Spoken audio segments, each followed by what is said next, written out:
Video, I'm going to go over the cash flow numbers for the last property I bought. This is bought in April of 2022. This is a 3-bed 2-bath, about 1,850 square feet, a 1978 build.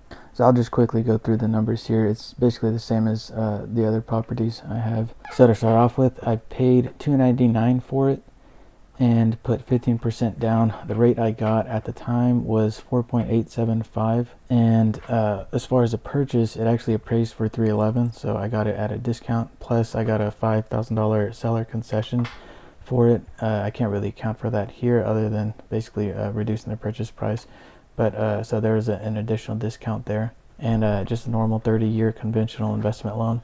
So that brings the payment to this amount. This consists of about $6,100 in taxes, $1,800 in insurance, $55 a month in PMI. So there's a total payment right there, $1,344.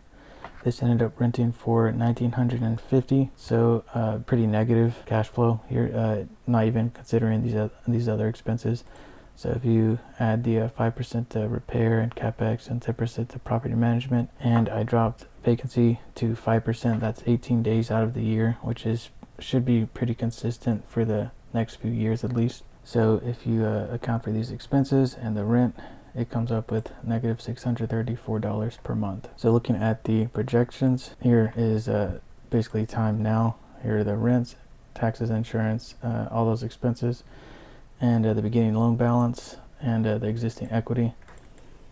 So that's the loan equity. The property equity is actually higher because it's based on the appraised value or market value of $311. So the first year, the actual cash flows would be the amount I've invested, which consists of the down payment as well as the rehab that I did. It didn't need much work. It needs a new roof, so I'm just putting $1,000 as a rehab cost, since that's just a deductible for insurance. And then about $4,000 to rebuild the chimney. The mortar and bricks have degraded and it needs a new crown on it. And then there's some small miscellaneous stuff. I guess the next biggest thing was the water heater, but everything else was basically just cleaning. If you go to year 2, I think I put a 2% rent increase. It might be higher than that because the 1950 was pretty low. It rented within about 2 or 3 days. Taxes and insurance are definitely increasing by large amounts per year now, with large appreciations and material costs going up like they have been. So after the first year, the loan balance has reduced. There's been $12,000 interest paid. The loan has reduced by about $3,800, and assuming 2% appreciation, the property has appreciated to $342, which is about $31,000 in appreciation. So based on the actual market value, the equity is already about $91,000 after the first year, which is pretty good. So it's negative cash flowing the entire life of the loan. But as far as net worth change, this is a high appreciating area, and the house itself is appreciating right now at $30,000 a year.